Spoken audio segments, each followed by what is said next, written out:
Jehová sea con ustedes.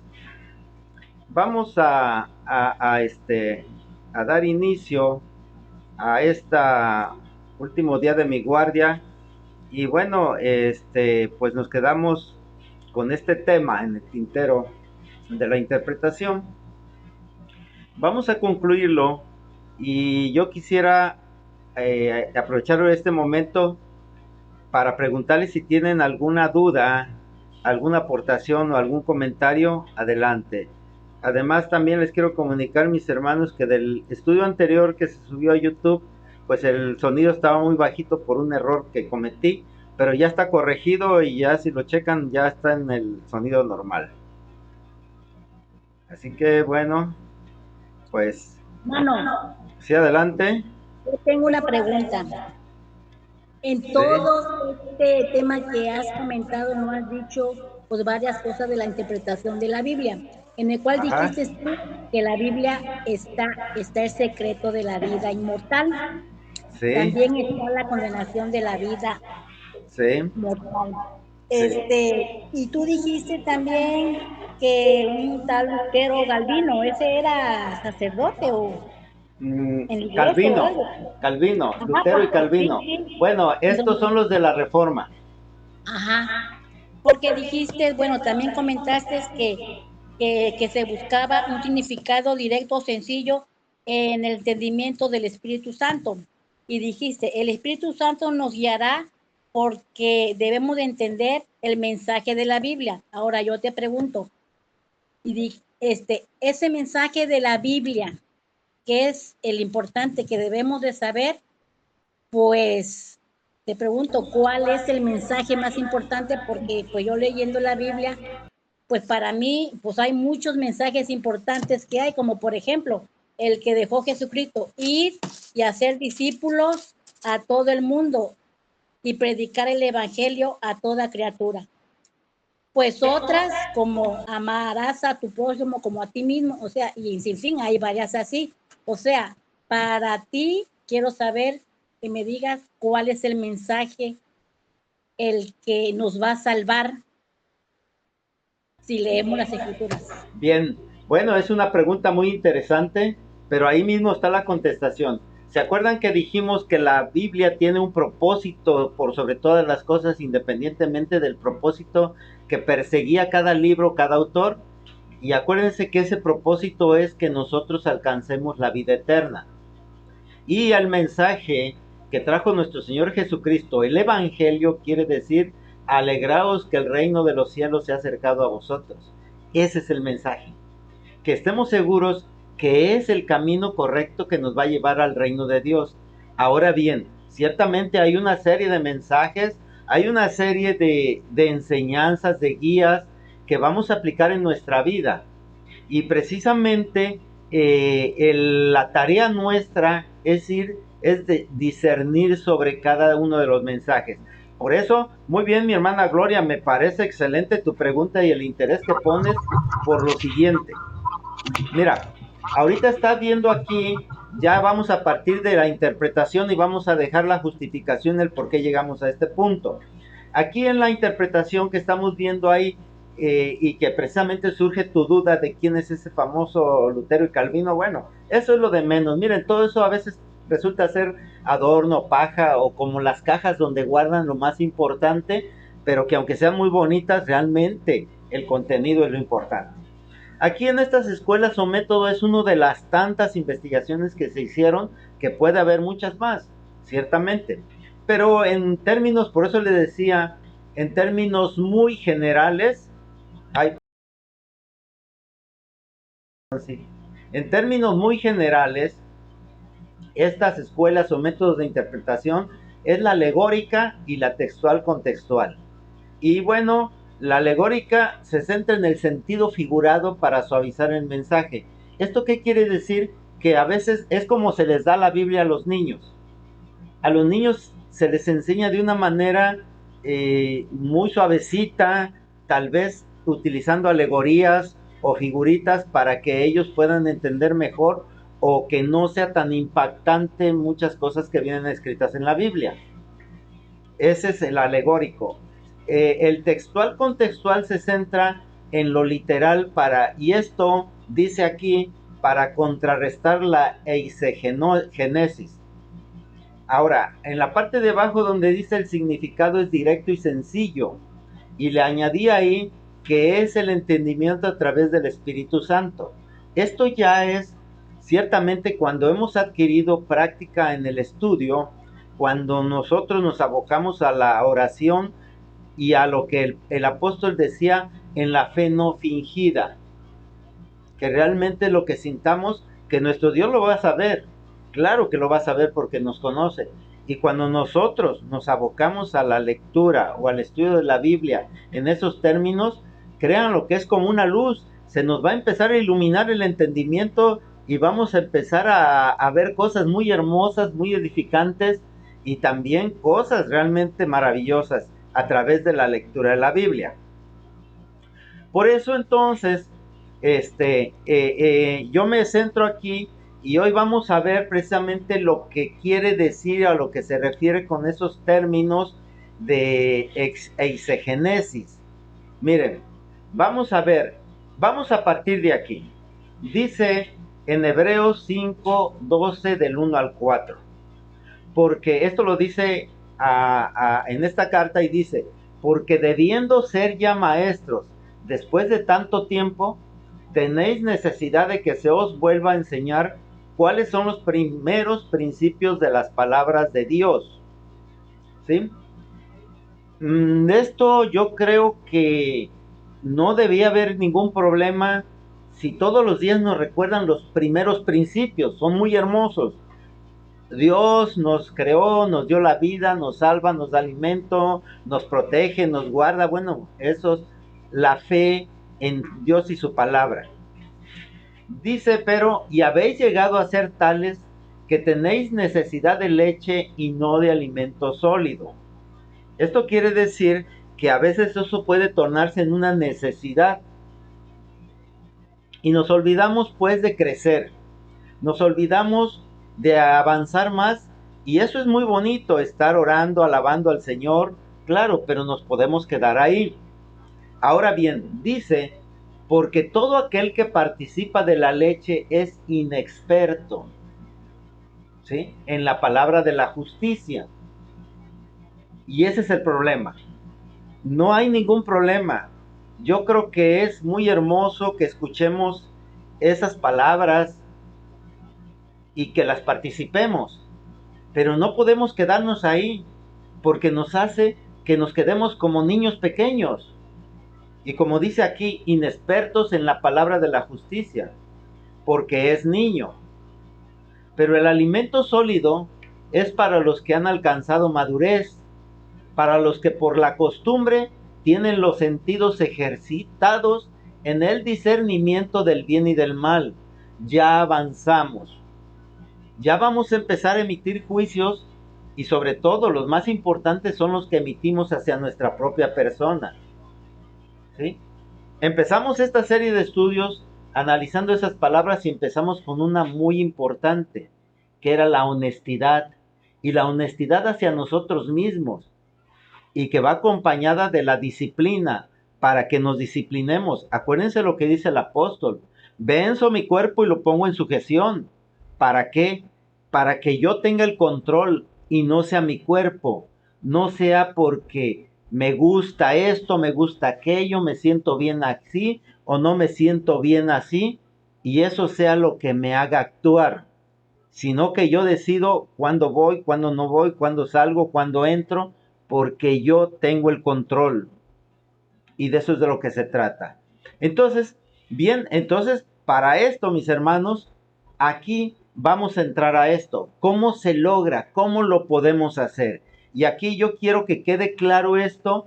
No necesitamos ser tan técnicos ni aprendernos, sino para que en términos generales podamos ver el concepto de estos dos términos que son eisegenesis y exegesis, porque ahí está implícito esos dos métodos de estudio de la Biblia o esas dos escuelas. Y vamos a empezar con la exégesis. La exégesis viene del griego en y termina con la exégesis de este otro término que yo no sé leer griego, pero dice para llevar a cabo. Ahora bien, hay una diferencia entre ambos porque estos términos se refieren al análisis de un texto en general, pero se aplican de preferencia en los textos religiosos y específicamente en la Biblia. De esto, mis hermanos, empezando pues lo que sería la exégesis, aquí hay una cosa muy importante porque les decía que el método alegórico es para suavizar, para interpretarla de alguna manera, y esto quiere decir mucho con la interpretación, porque esos dos aspectos se refieren a estos dos términos, pero en particular la exégesis se refiere a la interpretación de un texto donde se leen o se introducen ideas personales, prejuicios o interpretaciones subjetivas en lugar de extraer el significado objetivo del texto. Y aquí precisamente les pongo, mis hermanos, aquí que las características de esto es que se lee en el texto en lugar de leerlo. ¿Qué quiere decir esto? Bueno, pues que a nosotros nos parece que ahí el texto que se refiere al diezmo y que sabemos, bueno, hoy sabemos y ya hemos analizado que el diezmo se refería a la contribución que las 10 tribus o las 11 tribus daban para mantener a la tribu de los levitas porque ellos no tenían heredad. Ese era el diezmo. Pero eso se ha extendido hasta hoy día y se exige. Bueno, aquí leen quiere decir que en un texto estamos leyendo que tenemos que seguir contribuyendo con el diezmo porque así lo interpretan, ¿sí? Pero si nosotros lo leemos tal cual es, vamos a leer que realmente no dice que estamos obligados, porque además, si nosotros hacemos un análisis comparativo con otros textos, nos damos cuenta que no es para nosotros, definitivamente. Entonces no hay ninguna obligación de dar el diezmo. Sin embargo, cuando se interpreta determinado texto que por ahí lo dice, que inclusive usa mucho de un texto en el que dicen que si no se da se le está robando a Dios. Vean entonces a dónde va. Otra de las características de este método de interpretación es que se imponen ideas propias. Es decir, yo uso el texto bíblico para justificar lo que yo quiero hacer. Vamos a decir así, miren, un ejemplo de lo que pasaba.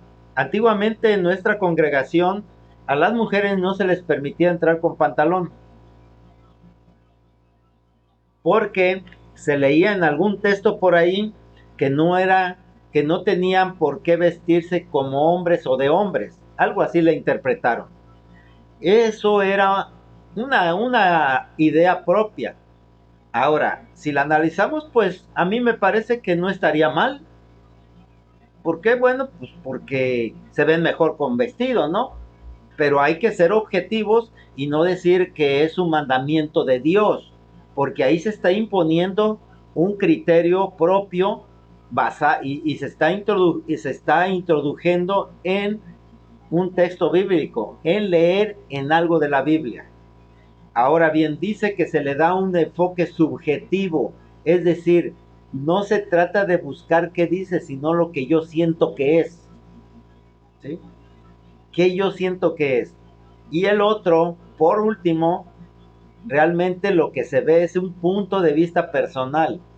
Ahora bien, ojo con esto, yo les he dicho muchas veces, mis hermanos, que la interpretación de la Biblia es de carácter personal. Cada uno la va a interpretar como quiera o como entienda, pero es responsabilidad ser objetivos y no tratar de engañar ni de engañarse a sí mismo o tratar de sacar ventaja con alguno de los textos, como bien sucede con lo del famoso diezmo o con otros. Eso es en cuanto a la exegénesis. Ahora, antes de ver ahora, esto se opone se opone a otro término que es la exégesis, porque esto se basa, o la exégesis se basa en las experiencias, creencias o sentimientos del individuo, de la persona que está leyendo, más que en un análisis objetivo del texto. Es decir, las costumbres, la moda, porque así me dijeron, porque se ha hecho así, porque, etcétera. Esto es opuesto a la exégesis. Vamos a ver que las consecuencias de esto es que el primero de los casos puede llevar a interpretaciones erróneas o distorsiones del significado original del texto, y en algunos casos a justificar acciones o creencias personales que no están respaldadas por la Biblia. Y bueno, resumiendo, la exégesis es una práctica de interpretación eh, que puede ser problemática porque implica imponer las propias ideas en lugar de tratar de entender el mensaje que viene en el texto. ¿Sí? Oye, Eso, hermano, ¿sí? Adelante. una persona puede tener esos dos términos, exígesis y exégesis. Claro, por supuesto. Nosotros hacemos una combinación de ambos. Ahora bien, porque eso realmente debe de ser. No crean que es puro uno, ni el otro se dan ambos. Lo que pasa que lo importante de aquí es que los entendamos y que tengamos cuidado de no caer demasiado en el otro extremo, porque ahí va lo que es la exégesis en contraposición de la eisegesis. Esto viene del griego, este término que no sé leer, pero quiere decir exígesis, que quiere decir explicación o relato, en pocas palabras. Ahora bien, la exégesis se caracteriza porque hace un análisis numérico de variables, cuantificación y modelamientos. ¿Qué quiere decir esto? Que entonces ve todas las posibilidades que pueden existir en un texto. Esto de análisis numérico se refiere precisamente a que las matemáticas son exactas y podemos ver de cuántas maneras se puede interpretar un texto. Y ya vimos que en las diferentes versiones de la Biblia vienen variaciones de los textos o de la escritura. Y en cuanto a cuantificación y modelamientos, quiere decir a que nosotros vayamos tomando nota de todas estas variables y las analicemos y podamos establecer modelos con esas variables. El otro punto es el análisis de palabras significativas en el texto en el marco de la traducción. ¿Qué quiere decir esto? Que nosotros tenemos que tomar en cuenta que nuestro idioma es una traducción. Viene del griego y tal vez viene del hebreo y pasó al griego y luego pasó al español o pasó al inglés y del inglés se tradujo esto, etcétera.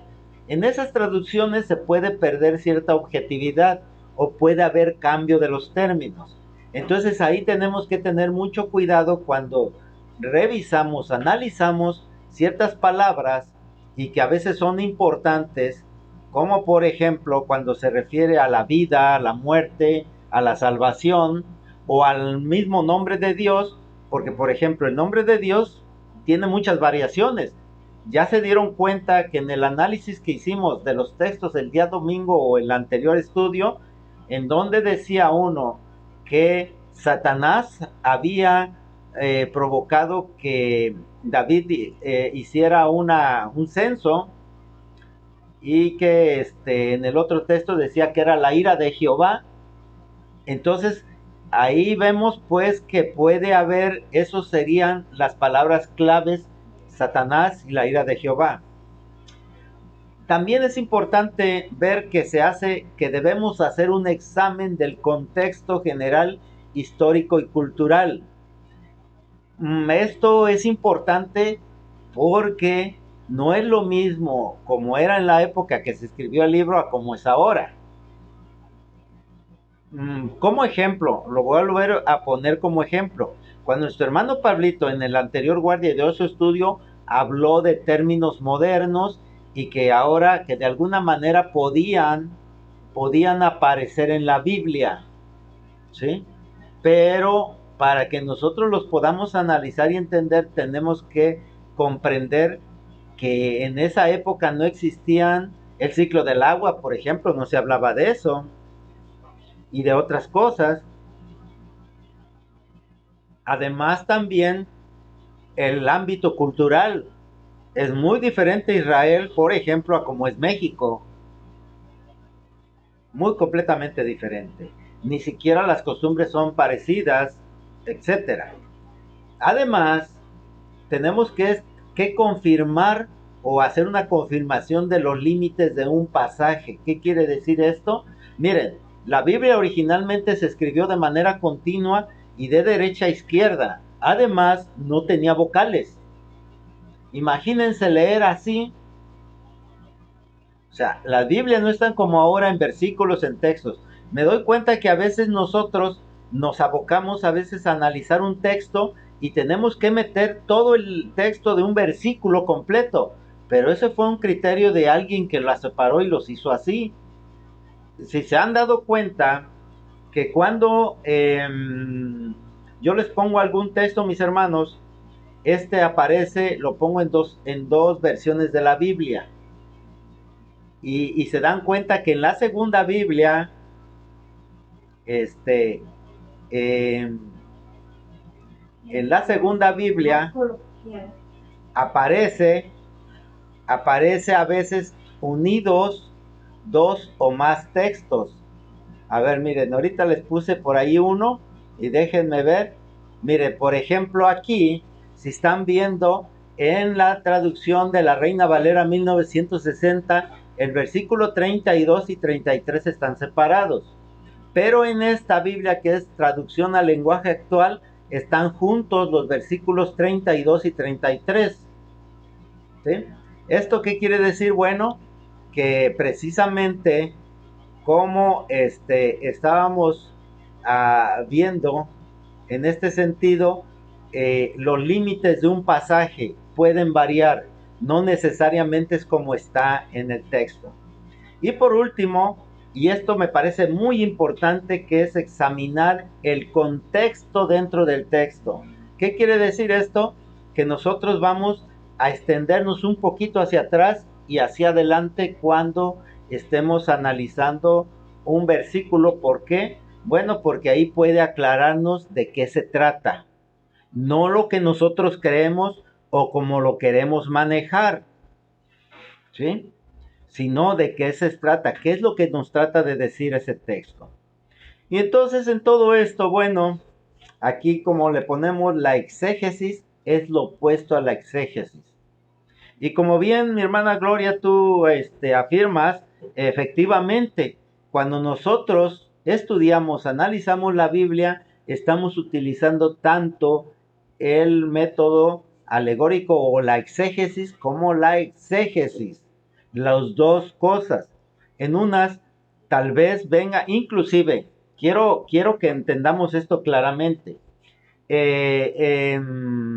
Déjenme ponerlo aquí. Ciertamente, rápidamente, a ver. De...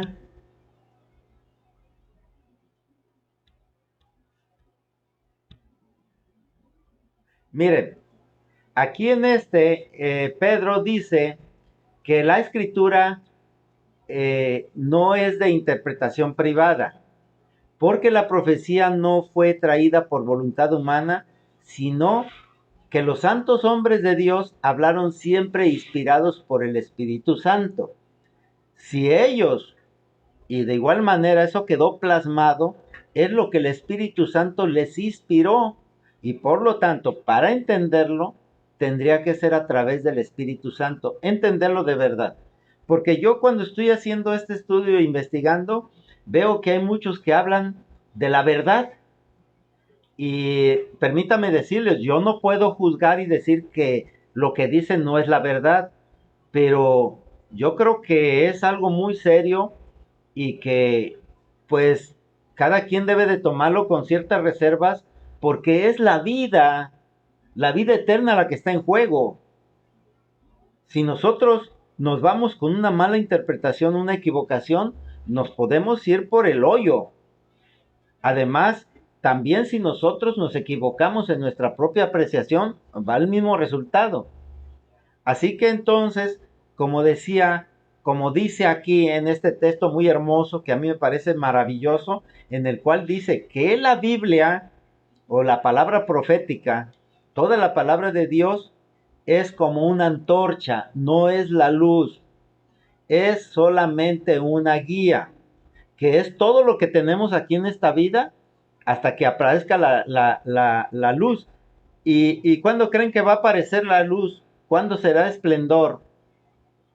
A ver, mis hermanos. A ver, Maribel, ¿cuándo crees tú que va a aparecer la luz? ¿O hasta cuándo nos vamos a guiar por esa antorcha, por esa guía? Pues es la venida del Señor Jesucristo. Así yo lo interpreto. Ajá. A ver, ¿alguien Ahora, más? también depende mucho actualmente de lo que nosotros vayamos entendiendo, pero entendiendo verdaderamente, porque a veces decimos que entendemos y pretendemos que tomar los textos en forma literal y nos encuadramos en eso y no queremos razonar, porque es lo que yo digo, lo que yo pienso y lo que yo creo. Punto. Ok, bien, gracias. Miren, realmente no es cuando venga el Señor Jesucristo. Bueno, a ver, adelante, mi hermano Ricardo Polita, adelante.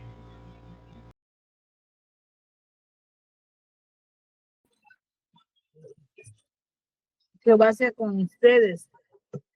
Pues es que cuando nosotros nazcamos con la luz, porque nosotros somos la luz de la tierra, yo pienso que donde está la luz debe estar en nosotros. Por eso la tenemos que buscar con vehemencia y no andar en oscuridad, porque somos la luz. Y la luz está en la escritura, por supuesto. Jehová les bendiga y les bendiga. Sí, Jehová te bendiga, gracias. Miren, mis hermanos, dice el apóstol que ahora somos hijos de Dios, pero cuando se manifieste, le veremos tal cual es, porque seremos semejantes a Él. Esto quiere decir que esa luz es cuando estemos ante nuestro Dios. Él es la luz. Así que esa antorcha nos va a guiar en toda la vida, hasta el día que venga el Señor Jesucristo o el día que se termine nuestra vida, que bajemos a descansar al sepulcro. Hasta entonces podrá dejarnos de guiar esa antorcha. Mientras esté en esas condiciones, es lo único que vamos a tener. Y la luz esa verdadera, la luz esplendorosa, va a ser cuando estemos ante nuestro Dios. Porque, bueno, no tenemos una manera en la que de alguna manera pues podamos nosotros tener el testimonio de pues que escuchemos la voz de Dios, que esa es la luz. Tal vez alguien lo pueda hacer, no lo sé, pero bueno, esto, acuérdense mis hermanos que esto es también mucho de la apreciación personal, lo he dicho. Por lo tanto, entonces, ahí estamos entrando con una interpretación alegórica. ¿Por qué? Porque es lo que, yo lo voy a ser honesto, es lo que yo he entendido. No necesariamente tendrá que ser compartido por nadie. Si alguien lo quiere compartir, aceptar, qué bueno, pero recuerde que es su responsabilidad y bajo su propio riesgo aceptarlo. Entonces, a lo mejor, bueno, esas son las condiciones. Vamos a ver entonces más adelante lo que dice aquí en Job 34:3. Porque el oído prueba las palabras como el paladar gusta lo que uno come. Miren, la palabra de Dios y Dios mismo quiere que nosotros seamos felices, que nosotros estemos bien.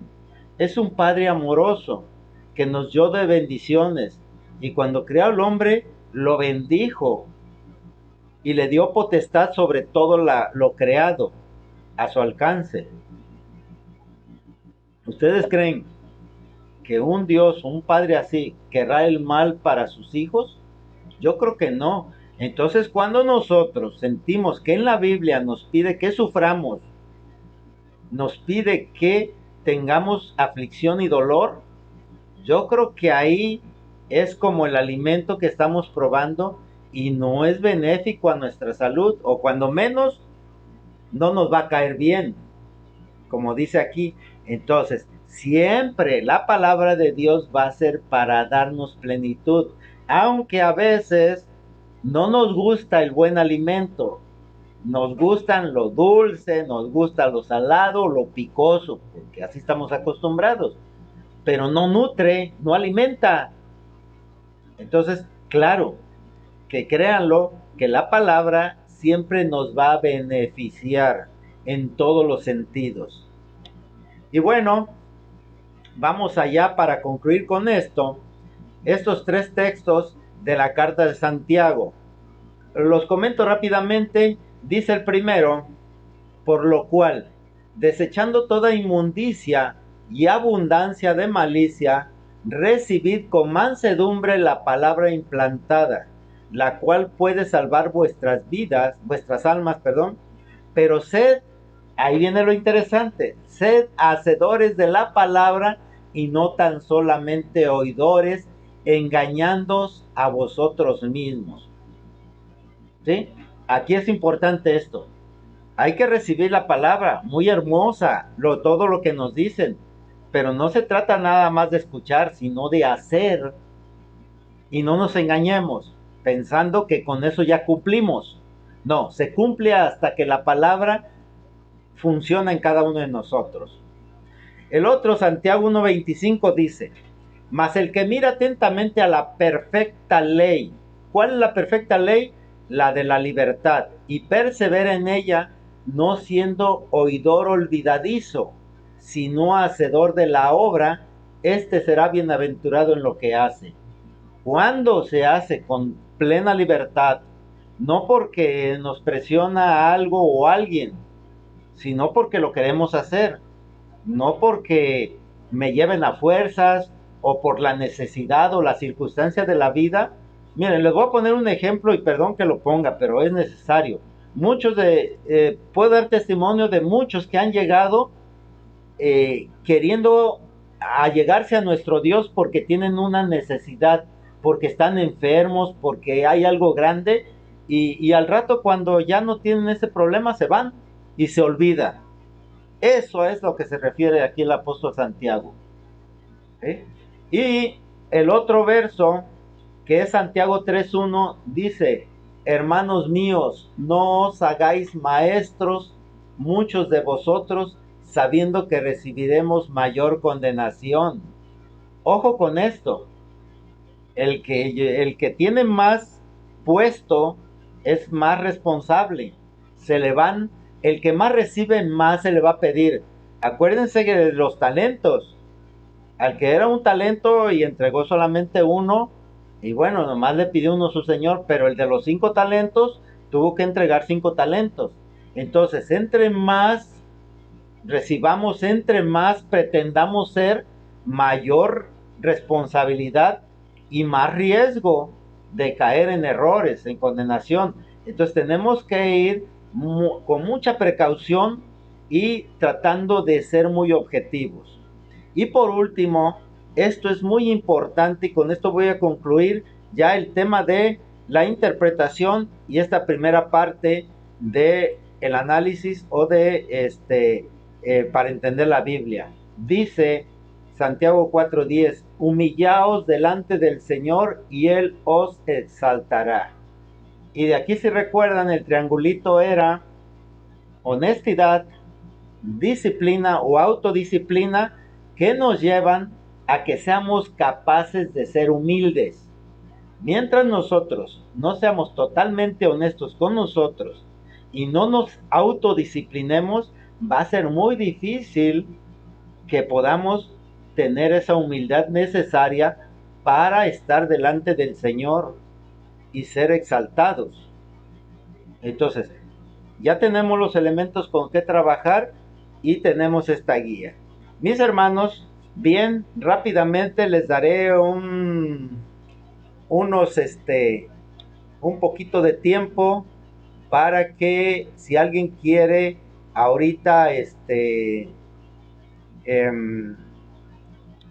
hacer un comentario, algo que quieran contribuir, pues adelante, antes de que concluyamos y adelante.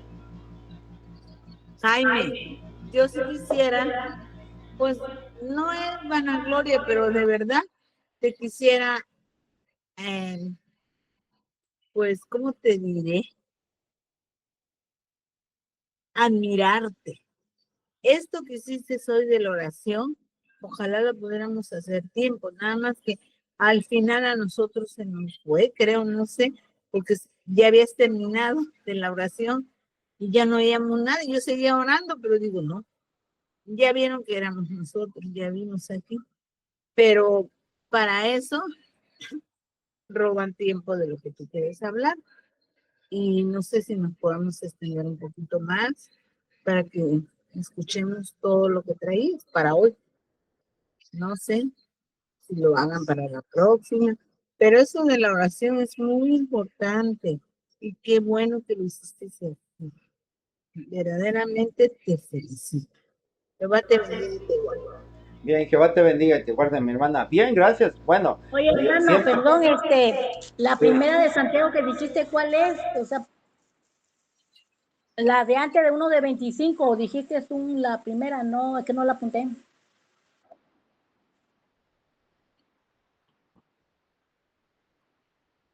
Ok, gracias.